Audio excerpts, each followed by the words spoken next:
Good afternoon. Welcome to Cool Springs. Today is Wednesday, July the 1st, 2026, and this is the third session of our series, Big Buts of the Bible, where we're looking at objections people have to serving God, their questions about whether or not they think God is real, and sometimes people wanting to rebel and they think they can approach God their own way rather than waiting for Him to lead them step by step. And today is one of those types of sessions. Today we're going to look at Numbers chapters 13 and 14, where the children of Israel have been brought up out of Egypt, and they have been at Mount Sinai, and they've seen the manifestation of God's power. They've passed through the Red Sea on dry ground with the water on either side of them. They've seen God protect them. They've seen God drown the Egyptian army by causing the waters to collapse when the Egyptian army tried to just do what God had allowed the Israelites to do. They've been at Mount Sinai. They've seen the fire and heard the thunder on the mountain. Moses has come down with God's commandments for them. Now they're on the edge of the promised land. A land that they know God has promised to give them. They know it a lot of different ways. They know it from the oral traditions handed down from generation to generation about God's promise to Abraham. Back in Genesis chapter 12, when God first called Abram out of Ur of the Chaldees, He told him, "Go and leave your country and go to a land that I'm going to show you." And God promised to give him that land, to make His name great, to bless all the nations through him. And then again in Genesis 15, after Abraham has made the journey into the land, and he's dwelling there as a nomad with no property of his own, God reiterates the promise to him, because Abraham's a bit discouraged. "God, what can you do for me?" Abraham's already seen God do many, many things in his life, just like the children of Israel have now seen God do many, many things to preserve them, to protect them, to provide for them to know that they have a God who cares about them. And so when Abraham says to God, "What can you do for me?" seeing that I don't have an heir, and he thinks one of the servants in his own household is going to receive his estate when he dies, God has to remind Abraham, that man's not going to be your heir, that servant. I told you, a child of your own body will inherit the land. And God further told Abraham, in the future, your descendants are going to be held captive in a foreign land. God didn't tell him which land, just that they're going to be captive in a foreign land. And God even told Abraham how long they would be in captivity. 400 years, and that then God would bring them out with a strong, mighty arm. Well, by the time of the Exodus experience, the stories of God's interaction with Abraham, of Abraham fathering Isaac at the age of 100, of Isaac growing up and marrying and having two sons, Esau and Jacob, and the promise coming through Jacob, of Jacob's family that included 12 sons that would become the forefathers of the 12 tribes of Israel, have all happened. And sure enough, they know when they went down to Egypt for Joseph to take care of them during the famine. And they know what happened after Joseph died. And they know how long they and their family members have been slaves in Egypt. And surprise, surprise, not. They're slaves in Egypt for 400 years. Just like God had told Abraham centuries before. And now God's called them out, and they've seen all these wonderful things, and now they're on the edge of the promised land. And what they're supposed to do is send some representatives in to go and check out the land that God is giving them and come back with a report on what's the best way to go in and claim the blessing that God has for us. And as we are going to know, what's going to happen is the people are going to elect one man from each of their tribes, men that they trust. men who have some reputation in their communities to represent them. And those 12 guys are going to go into the land, and they're going to be in there 40 days and 40 nights.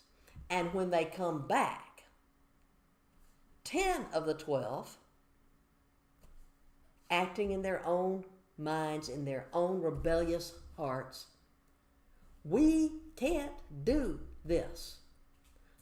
The people in the land are like giants. We're like grasshoppers. They were never supposed to do it in the first place. They were supposed to be trusting in the God that they've already seen acting on their behalf. But suddenly their faith in God has gotten weak. Only 2 of the spies, Joshua is one of the 2. Caleb is the other one. They're from 2 separate tribes. They have faith that God will do what he said he was going to do because they remember what God has already done. But the other 10 give a bad report, and the people listen to the majority in the wrong rather than the minority who are in the right. And because of that, the people are not going to be allowed to enter the land. They are going to have to wander in the wilderness for 40 years, 1 year for each day that those spies were in the land and came back with a bad report, until that entire generation of adult men, any man age 20 or above, has to die while they're in the wilderness, except 2 people, Joshua, Caleb, the 2 good spies. So we're going to read the story. I'll read parts and we'll talk about parts. Numbers 13. The Lord, God's leading them and guiding them every step of the way. The Lord said to Moses, "Send some men to explore the land of Canaan, which I'm giving to the Israelites. From each ancestral tribe, send one of its leaders." So the Lord commanded Moses, sent them out from the desert of Paran. All of them were leaders of the Israelites. These are the names, and then it's going to go on and list the name of the man and the tribe. God gave a generic, send people from every tribe, one representative from each tribe. Leaders. Some leaders are good leaders, some leaders are bad leaders. In this list of names, we find 2 good ones. Joshua, the son of Ephraim, descended from the tribe of Ephraim. And Caleb from the tribe of Judah. Everybody else has a representative, but all 10 of those representatives are going to be the wrong kind of men to be in leadership. You drop down to verse 16, it says, "These are the names of the men Moses sent to explore the land. Moses gave Hoshea, son of Nun, the name Joshua. When Moses sent them to explore Canaan, he said, 'Go up through the Negev,'" that's the desert that they're in, "and into the hill country. See what the land is like, and whether the people who live among them are strong or weak, few or many. What kind of land do they live in? Is it good or bad? What kind of towns do they live in? Are they unwalled or fortified? How's the soil? Is it fertile or poor? Are there trees on it or not? Do your best to bring back some of the fruit of the land.' It was the season for the first ripe grapes." So these 12 men are given the instructions, go up this way, go into the Negev, because they're on the southern side of what would be the border of Canaan. And they're supposed to go all the way up into the hill country. In other words, go from the south all the way to the north and come back with detailed notes. Note whether the soil is good or rich or poor. Note whether there are trees on the land. Figure out whether the cities are fortified, how we're going to have to possibly fight to take over the land, or if they're unwalled and we can walk right in. They're supposed to come back with details so they can figure out how to do the task that God has called them to do, to go in and take that land. And their instruction was, bring back some of the fruit. We're going to find out that when they come back, they are going to bring back some of the fruit. In fact, this passage of Scripture is going to let us know that there will be one cluster of grapes that'll be suspended on a pole that requires 2 fully grown adult men to tote.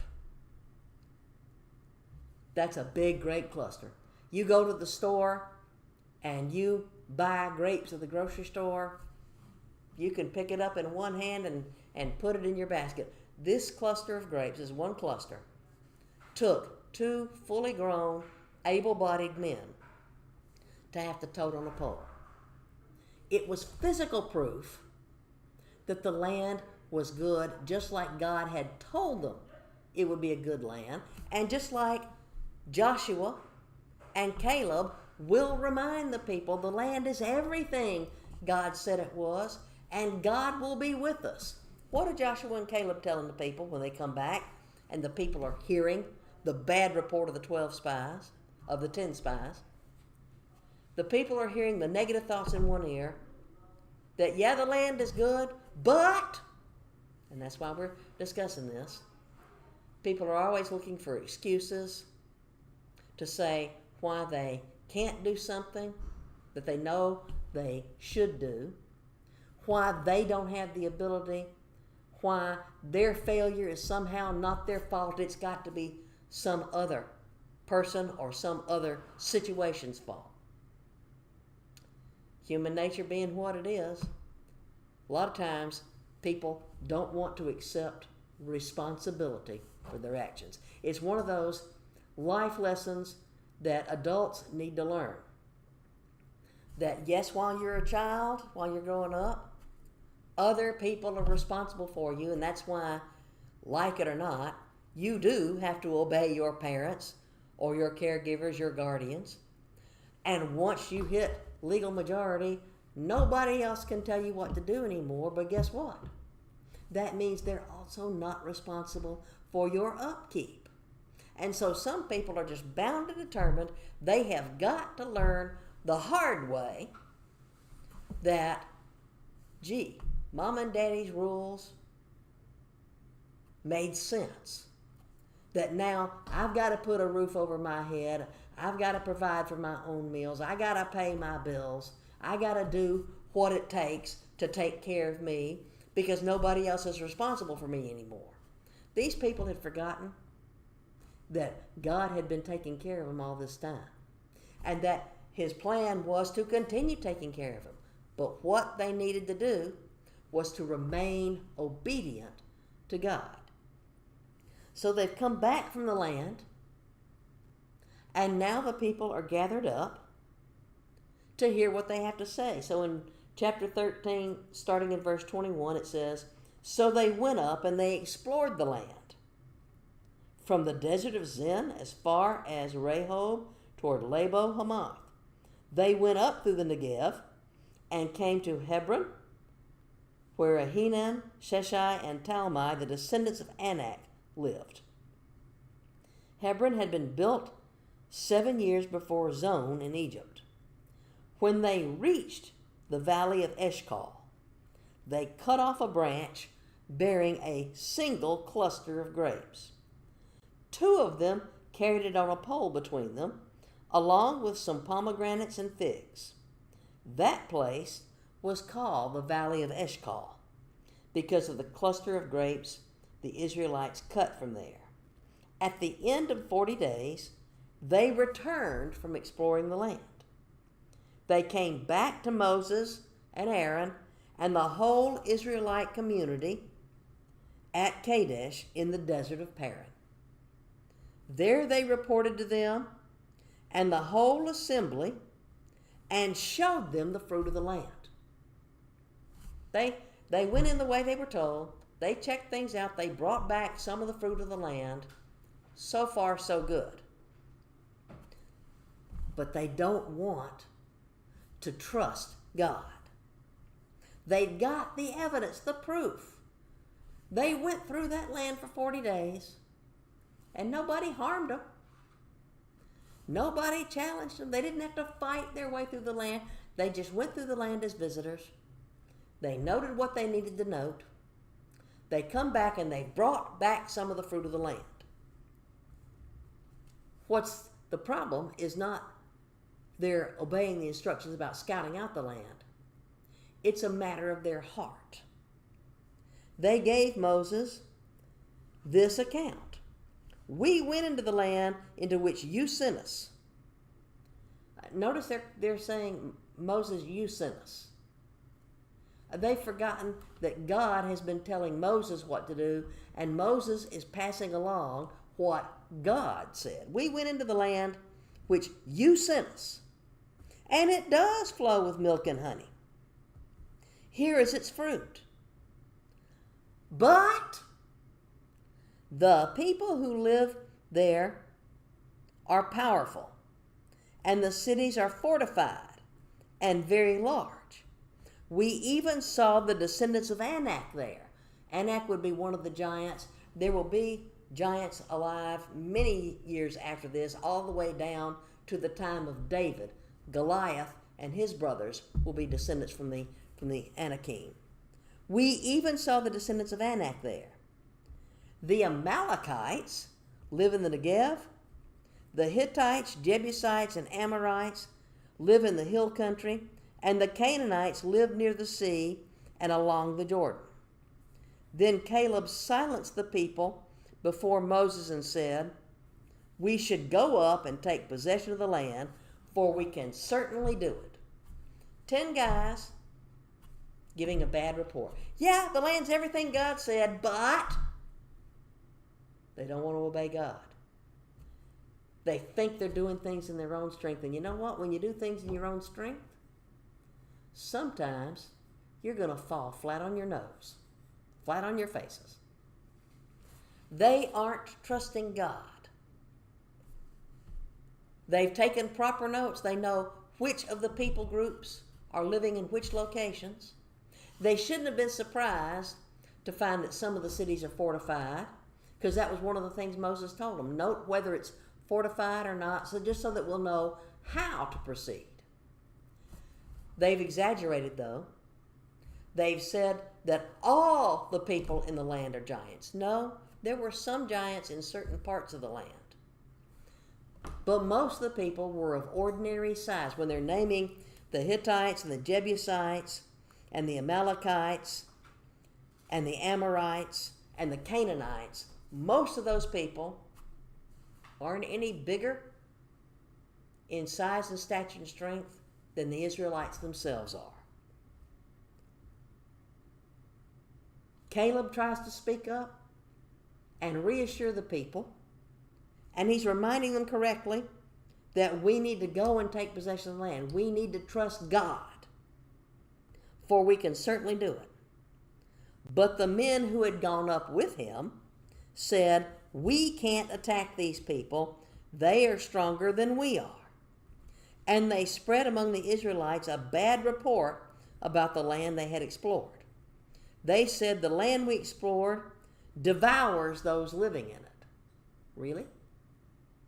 Then how are all these Amorites and Canaanites and Jebusites and Hivites and Amalekites able to survive if the land itself is devouring the people living in it? All the people we saw there are of great size. That's not a truthful statement.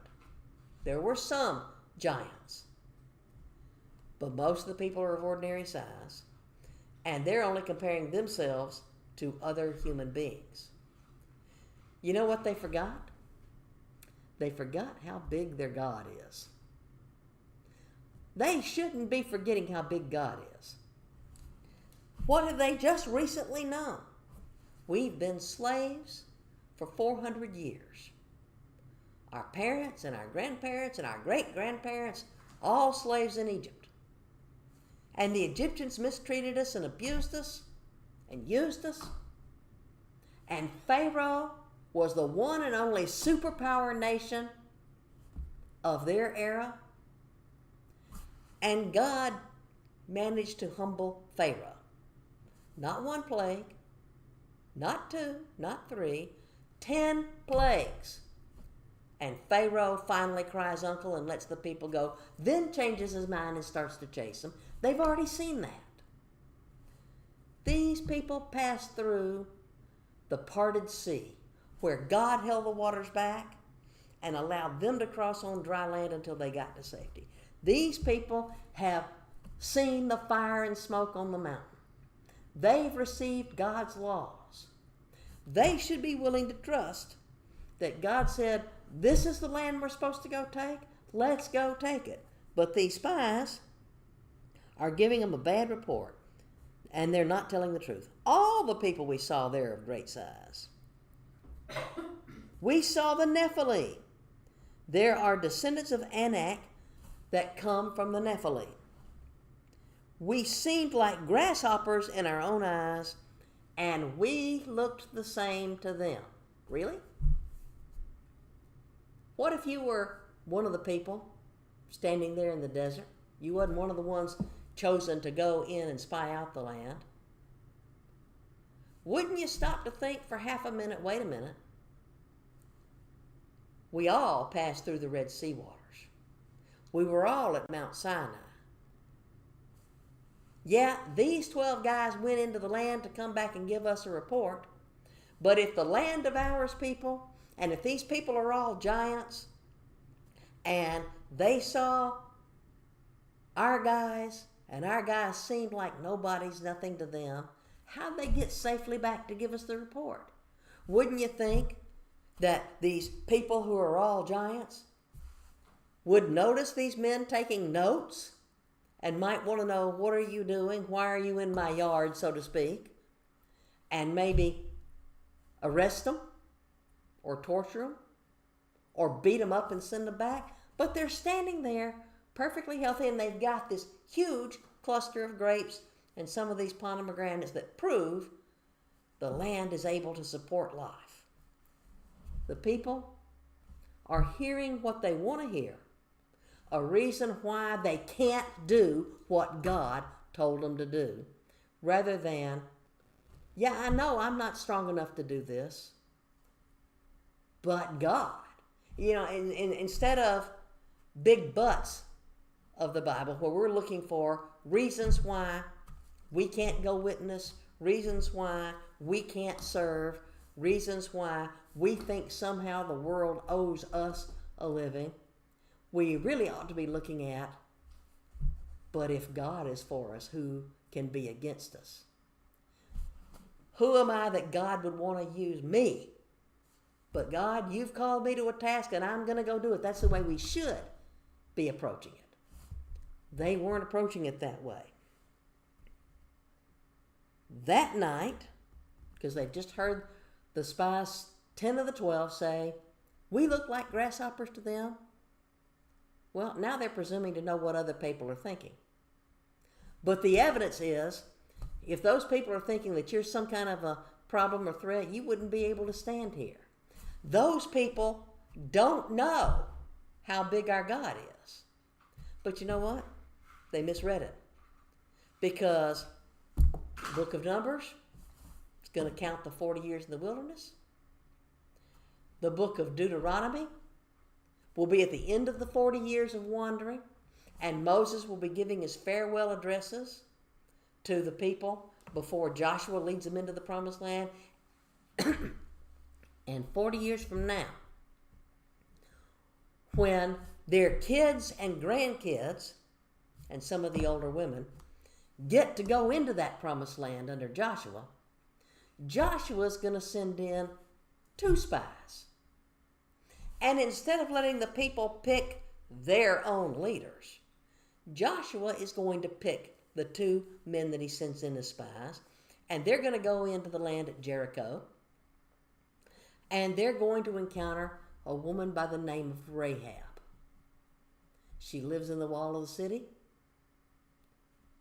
She's professionally a prostitute, and she hides the spies, and she tells the spies, we, our people, here in Jericho, we have been in fear of you because we heard what your God did to the Egyptians 40 years ago. These spies who came back and told their own people, we can't do this. We don't have the ability.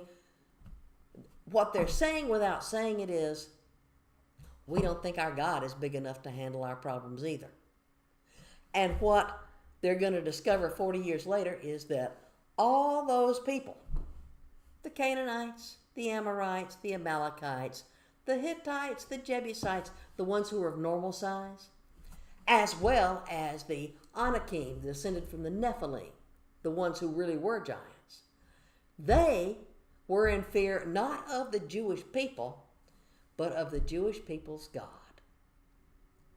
Sometimes we fail to do what we're supposed to do as Christians because we don't think our God's big enough to lead us in the right way. And the people we may be trying to reach for Jesus have more respect, reverence, awe for God, more fear of the Lord, healthy fear of the Lord, respectful fear, than God's own people do.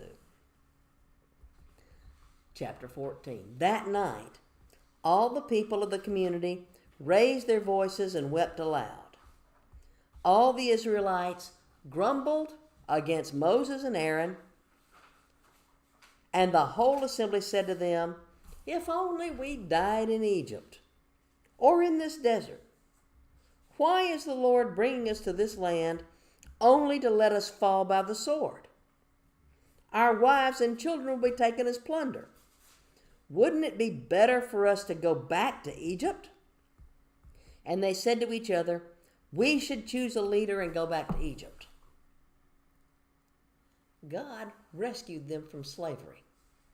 They know how cruel and bitter their lives were. When they were in Egypt under the thumb of the Egyptians could and frequently did take their wives and children as plunder. The Egyptian pharaohs from time to time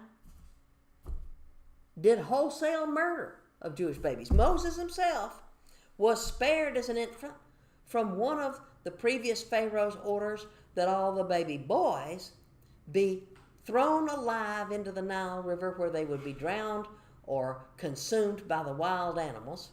And only the girl babies would be allowed to live. Why? So they could breed more slaves. These people have seen God provide plague after plague after plague on the Egyptians. They saw God part the sea.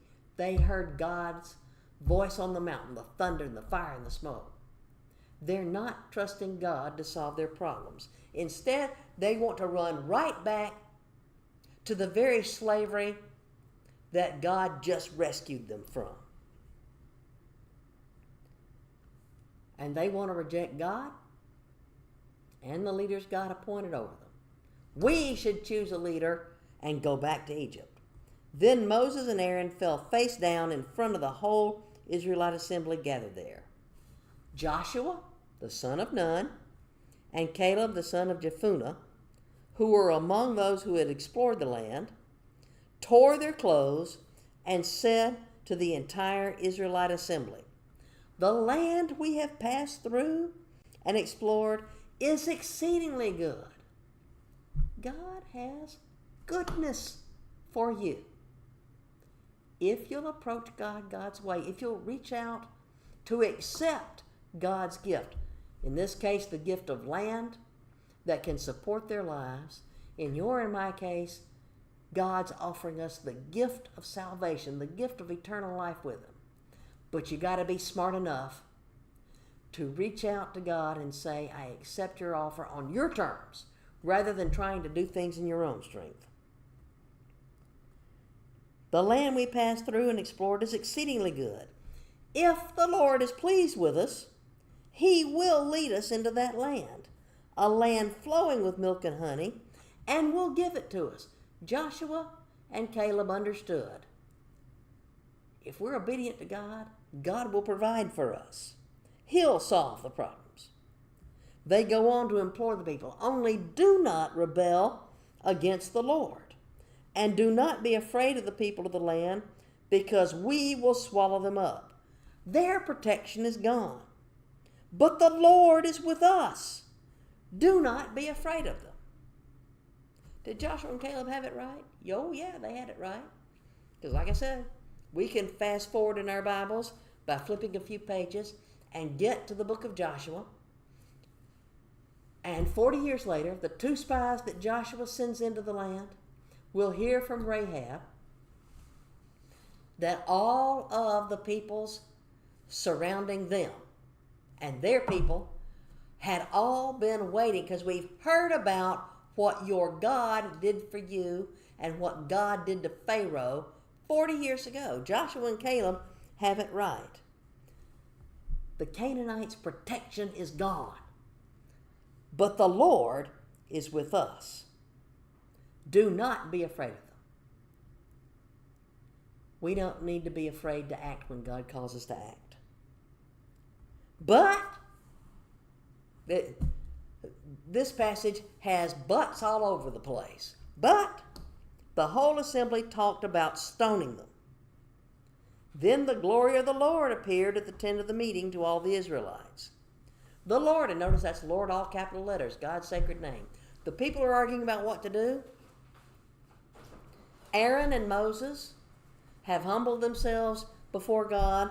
They're despairing over the fact that the people are rebelling against God. Joshua and Caleb are stepping up, and they're sharing the truth, the whole truth, and nothing but the truth. And they're trying to encourage people to do the right thing. And the people have decided among themselves, well, we need to stone. Who do they want to stone? Moses and Aaron, yeah. But also Joshua and Caleb. We need to stone them. And God could have let them get zapped and say, I'll just start over with Moses and Aaron and Joshua and Caleb and their families. But God's going to give them yet another chance to get right. Because the Shekinah glory that they've seen before when Moses came off the mountain, that they've seen in the tabernacle that they built, they are seeing it again. Evidence upon top of evidence upon top of evidence that God is still with them. The glory of the Lord appeared at the tent of the meeting, the tabernacle, to all the Israelites. The Lord said to Moses, how long will these people treat me with contempt? How long will they refuse to believe in me in spite of all the miraculous signs I performed among them? I'll strike them down with a plague and destroy them. But I will make you into a nation greater and stronger than they. God is basically giving Moses a test. Moses, are you going to be obedient all the way? Or are you going to say, oh no, yeah, let those people go. Let them die, lost in their sins. Moses said to the Lord, then the Egyptians will hear about it. By your power you brought these people up from among them, and they will tell the inhabitants of this land about it. They've already heard that you, O Lord, are with these people, and that you, O Lord, have been seen face to face, that your cloud stays over them, and that you go before them in a pillar of cloud by day and a pillar of fire by night. Moses is saying it. He's reasoning with the Lord, but he's also saying it where people can hear it, and it should have triggered a memory for them that, yeah, that's right. Everywhere we've gone, God's provided that protective cloud by day to keep the hottest sun rays off of us. And he's provided that fire to give us light and warmth in the night. That God blocked the Egyptians with that pillar of fire until we got safely across. Moses is recognizing what God's already done. If you put these people to death all at one time, the nations who've heard this report about you will say, the Lord was not able to bring these people into the land he promised them on oath, so he slaughtered them in the desert. Now may the Lord's strength be displayed, just as you have declared. The Lord is slow to anger, abounding in love, and forgiving sin and rebellion. Yet he does not leave the guilty unpunished. He punishes the children for the sins of the fathers to the third and fourth generation.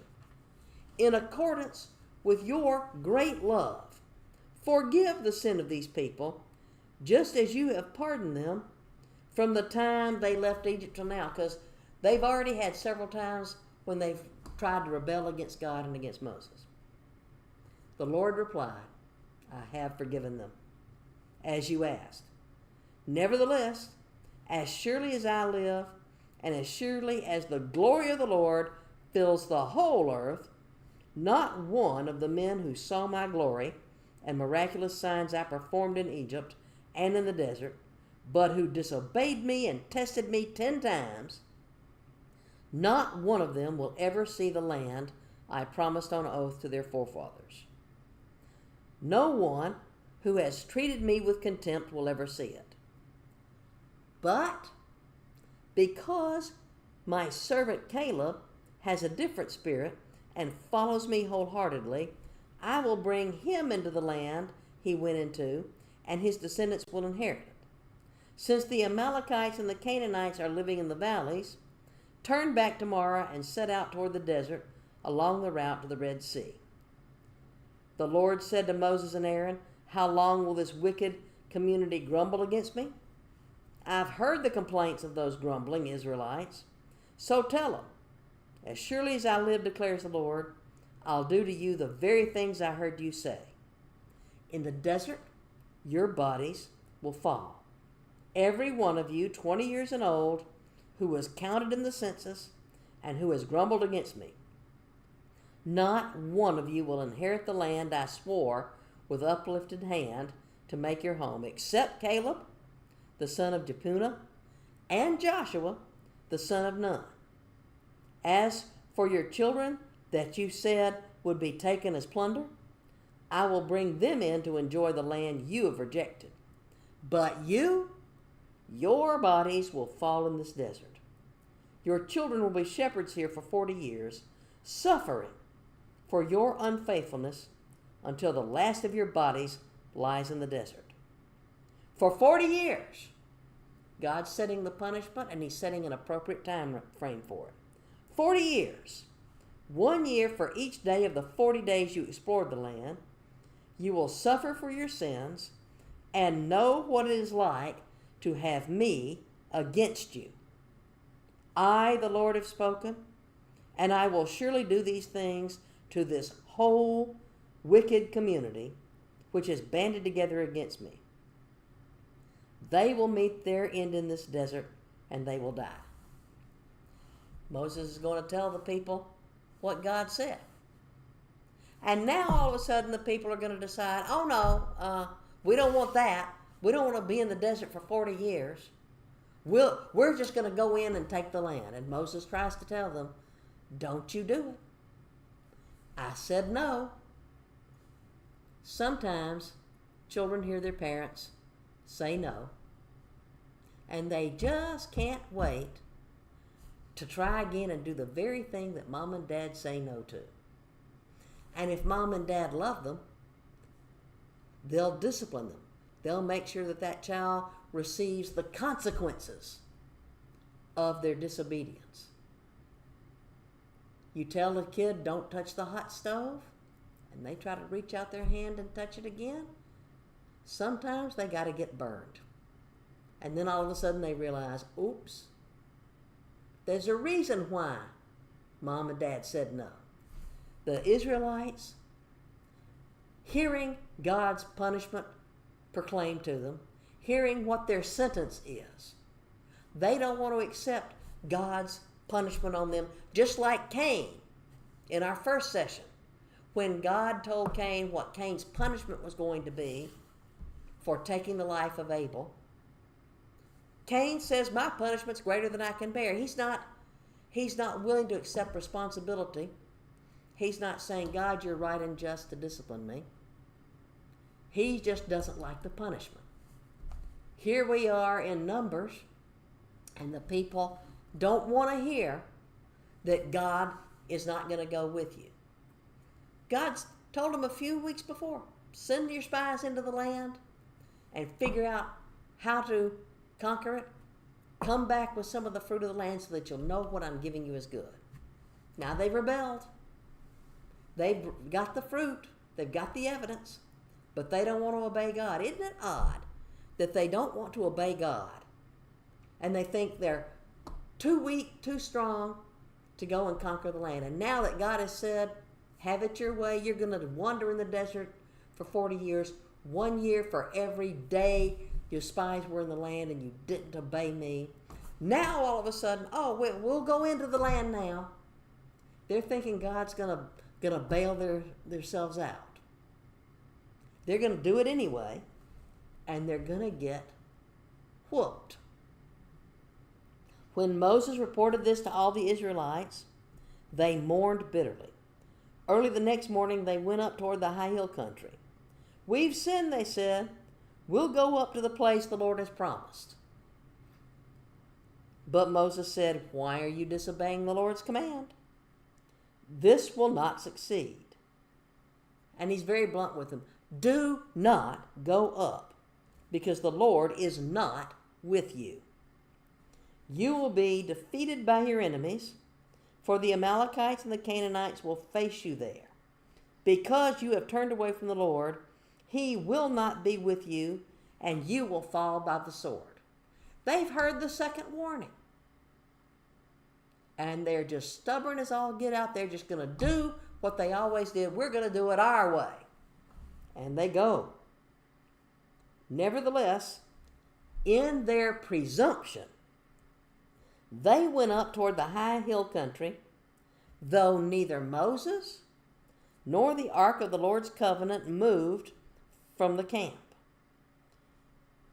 And sure enough, then the Amalekites and the Canaanites who lived in that hill country came down and attacked them and beat them down all the way to Hormah.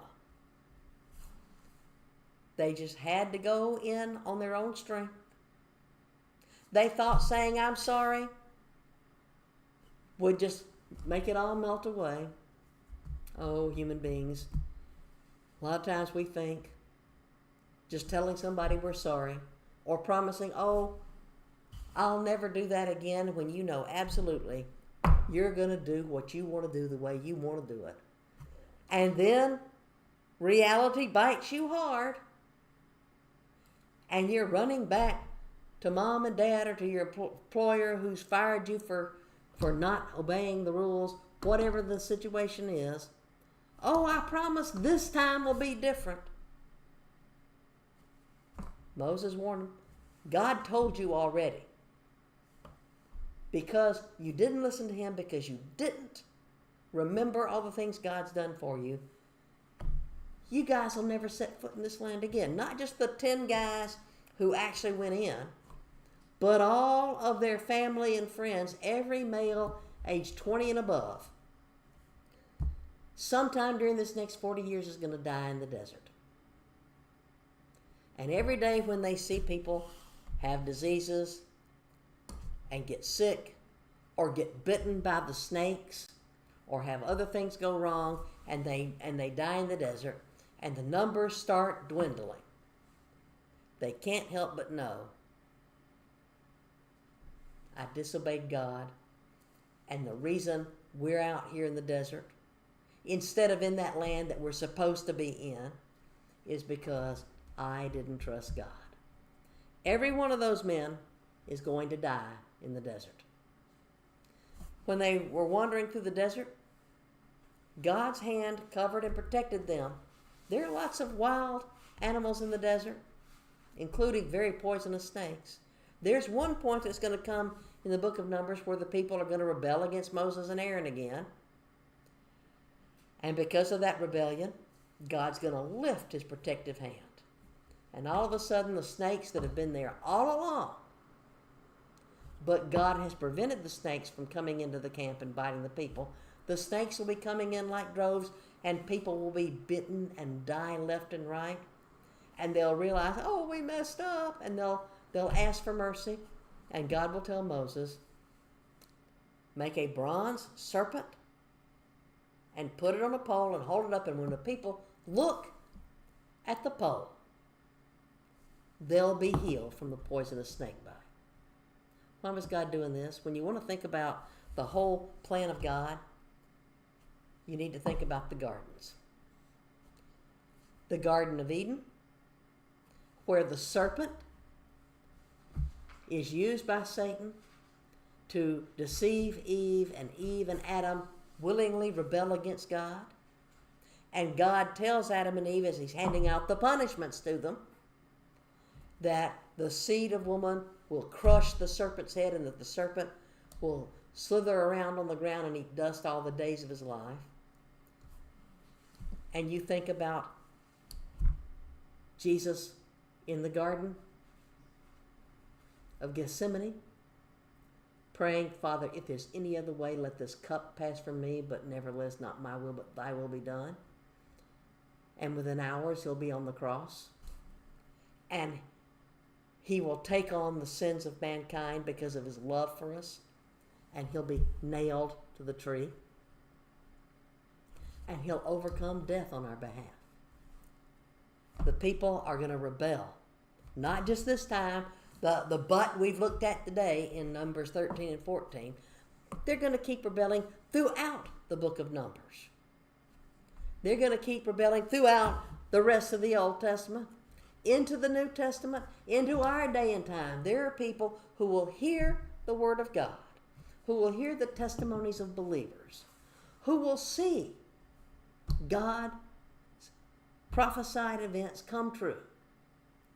And instead of deciding to follow Jesus, they'll fold their hands and they'll stubbornly sit there and rebel and say, well, I'm not going to put my faith and trust in Christ. I'm going to live my way. They'll rebel themselves into hell.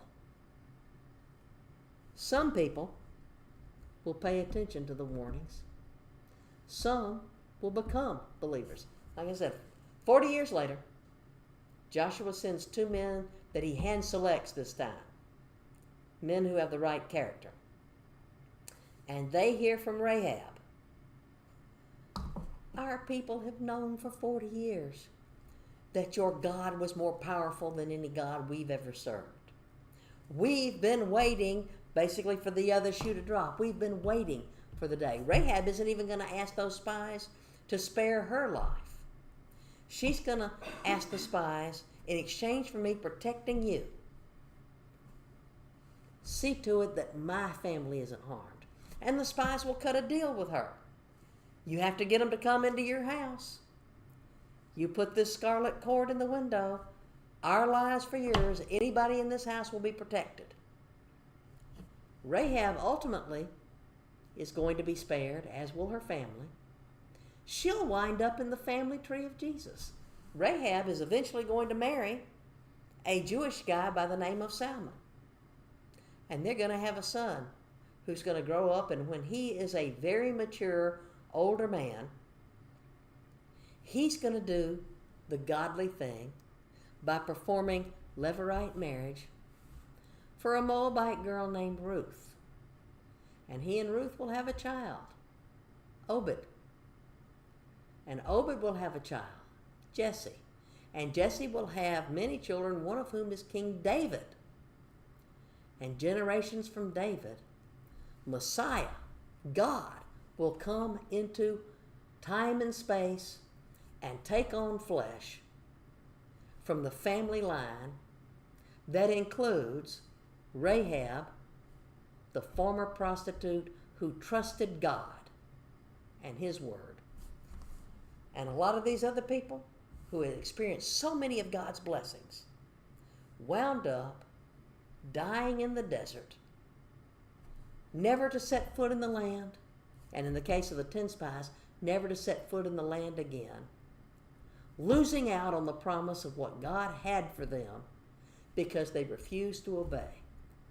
One of the lessons we want to learn from this study on the big buts of the Bible is to learn from the mistakes of others and not repeat them. To learn to trust God and to trust His Word for us. Thanks for watching.